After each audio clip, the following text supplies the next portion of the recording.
Hey everybody, Zee Garcia here, and today I'm taking a look at the US version of a very popular game in parts of Europe, especially Denmark and Iceland. This is Partners.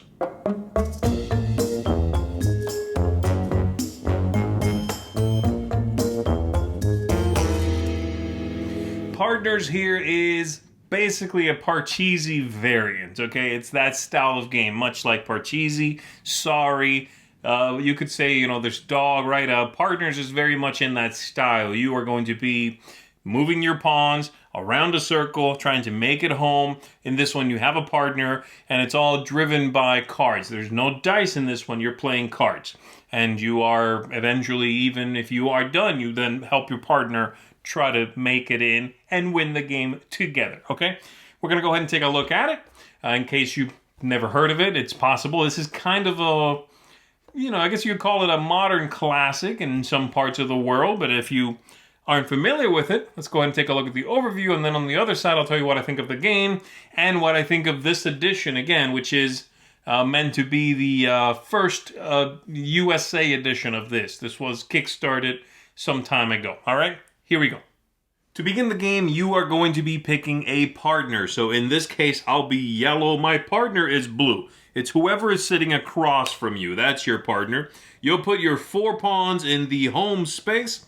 We're going to shuffle up the deck. I'll be the dealer at the beginning of the game. I'll shuffle it up and I give everyone 4 cards. And we are ready to begin, all right? The first thing that happens is you must trade a card with your partner. So I'll give my partner that card. They're going to give me one without seeing this, so simultaneously. And these 2 players will do the same thing. And then, starting from the player after the dealer, we are going to play 1 card each and continue doing that until we've played all 4. At that point, I deal everyone 4 more cards. We again make that trade and we play again. Then a third time, and then I pass the entire deck, it shuffles up, and this player will be the dealer. 3 hands, and so on across the table until somebody wins.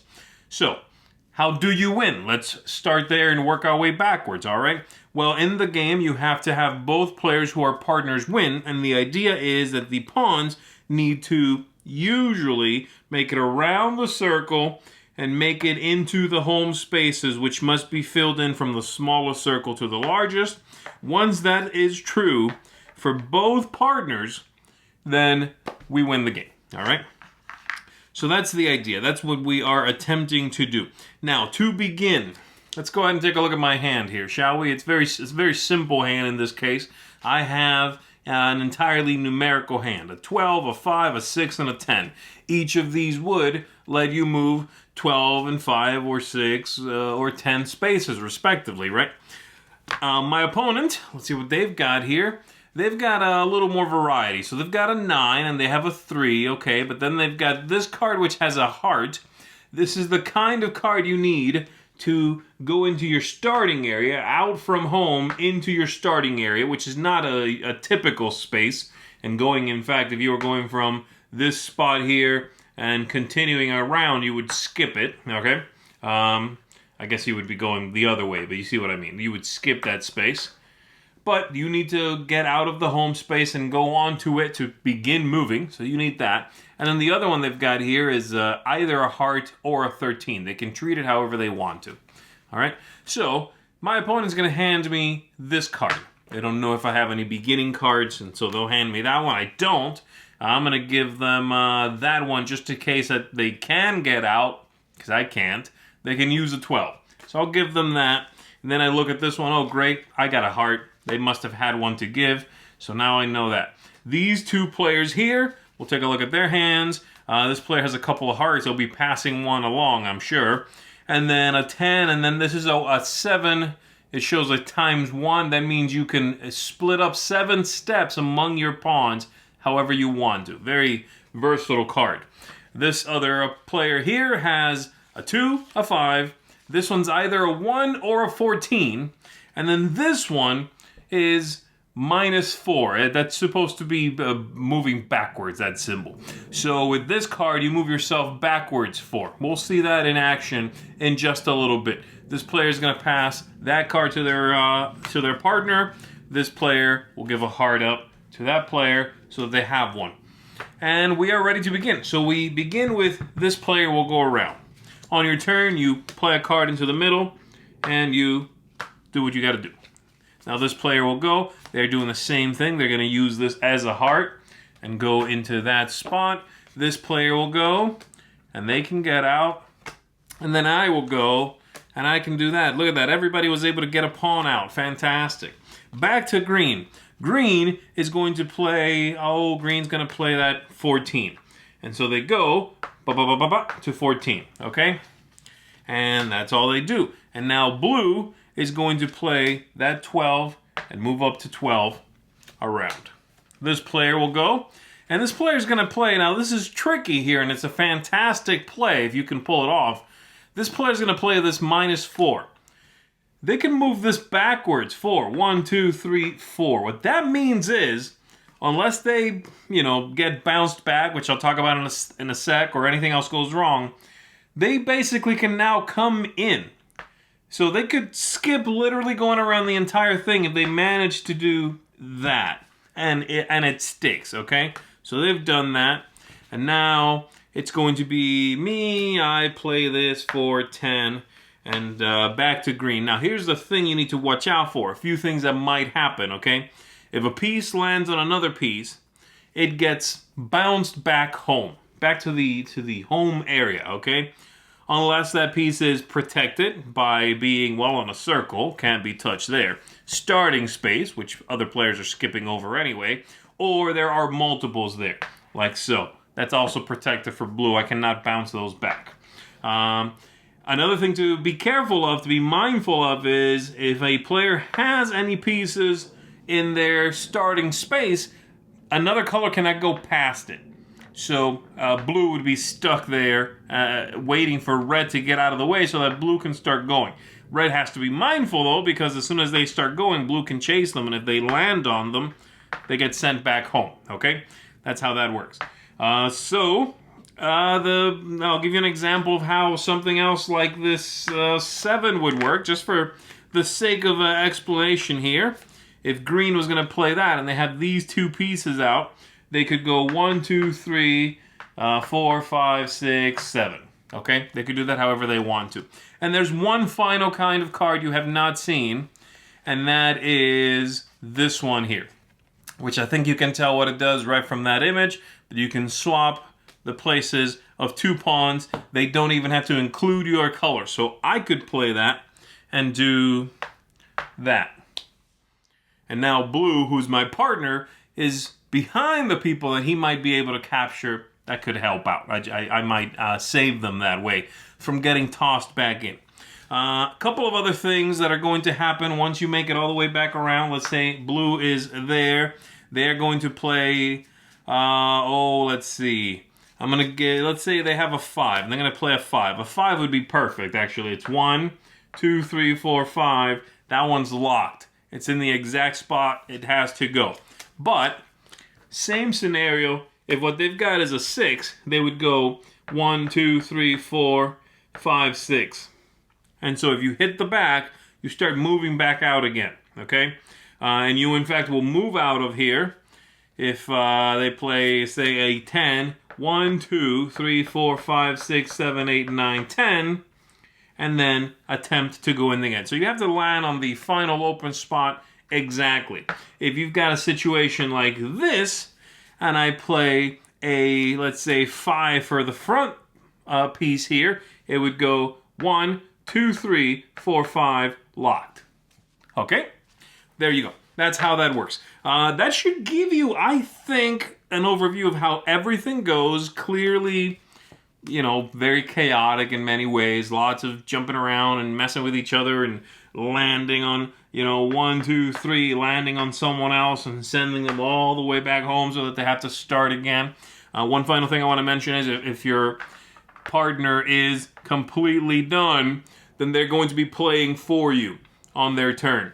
So if it's, blues go right now, and all their pieces are already in, and they would play a card, and they would play for me, okay? They would move one of my pieces up with their own cards until, I'm done also. If you cannot play on your turn, and you have some cards left, maybe even all 4 still left. If I have all these and I cannot move any of my pieces legally with this, then I discard my entire hand. I'm done until everybody's out of all their cards, and I'm back in on the next deal with 4 new cards, all right? And the card switching happens every time that 4 new cards are given, just so you know. There we go. Let's go and go back up top. Let me tell you what I think of Partners. There we go. That is Partners. Now, this is a tricky one to review, okay? Most people watching this are likely hobby gamers, okay? And this is really not going to be necessarily the kind of game that that person is looking for. This is a different thing. This is the kind of game that folks who, when you ask them, what are some of your favorite games, right away they're like, oh, I love Clue, and Sorry always, it's a kick, and which is great. That's fine. There's nothing wrong with that. But this is more games for those kind of people, right? And thankfully, it now was available with an English rulebook, which was really the only difference. I'll talk about that in just one sec, all right? But first, let me tell you what I think of the game itself, and I am looking at it through that lens, hence the rant, okay? I've played this with my family, who are not gamers, my mother especially, who I did play Pachisi with growing up, and that was one of her absolute favorite games growing up, right? Rolling the pieces, rolling the dice, moving the pieces, trying to make it in very similar concept. So that's kind of how I'm looking at it, all right? So theme here, there is no theme in this one. That's unfortunate. Pachisi, in some editions, kind of has a theme, or kind of has a little more flavor, right? The pieces would be little animal pieces, things like that. And I think that helped. This one doesn't have any of that at all. So I don't necessarily think it's bad. It's just, it doesn't hinder the game, but obviously not a whole lot of window dressing. Speaking of window dressing here, I think the aesthetics are pretty bad in this. And here's part of my problem. Now I'll just go ahead and lay it out now. I have a version of Partners that I was given as a gift when I visited Iceland. This English or USA First, edition is identical, basically, except for the rulebook. Cards are identical. Artwork on the cards identical. Everything is basically the same. And so that seems like a missed opportunity for them to, yes, write out the rulebook in English, but also maybe change up the artwork on the cards, maybe, because the cards are fairly flimsy, but they're also in black and white. That's just, it feels old as soon as you open it, and not in a charming, quaint kind of old, just old, So that's unfortunate. I wish they would have changed it up a little bit. Like that 4 with the division symbol instead of a negative doesn't translate, right? Like, why would that still be the symbol used? I get it if you weren't reprinting, but this is, all they did was really make a new rule book. This is not, and it does say in English, it says teamwork and strategy there. On the other one, it's different languages, but none of them English. That's it. That's the only thing that they did. So the aesthetics gets a thumbs down from me, unfortunately. Replay value, this is a game that gets played all the time in parts of the world. I'm not going to sit here and say this game has very little replay value. Clearly, people keep coming back to it, right?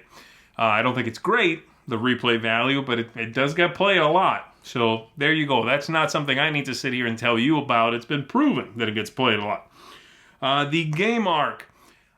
It's got a ton of reversals of fortune, which is what keeps the game arc from being pretty ho-hum, actually. Those things might be infuriating, but they do mess with the game arc, right? You have levity and moments of absolute crush, and getting in with just the right card, and getting the card from your opponent, from your partner that you needed, exactly the card you needed. Being tricky, messing with people, moving them around, those things do give you laughter and joy and those highs and lows that you're looking for in game arc. The ease of play here, pretty good. Again, a couple of missed opportunities when it comes to reprinting this in English with the card symbology and things like that. That's just strange. Every time I see that card, I think, divide by 4? What's that mean, But that's just because of where I am now. So it's fine. It's fine. It could be better, but it's okay. Lastly, tactics, strategy, luck. Luck is where it's at. This is a very lucky game, okay? You need to know that. If that doesn't matter to you, don't worry about the negative here.